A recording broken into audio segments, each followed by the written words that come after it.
Đâu đã hả coi.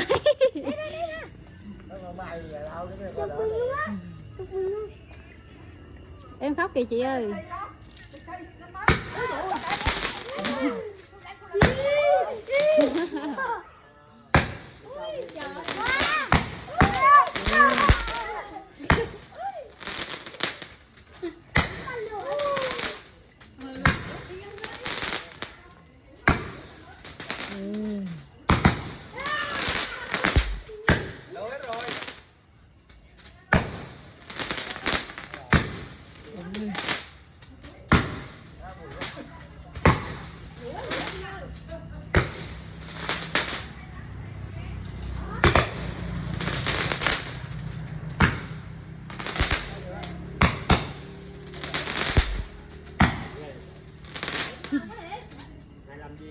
Rồi hết rồi. Ít thế.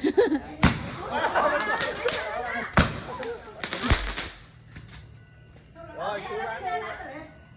Đừng có xấu ơi. Đây 5 phút đã.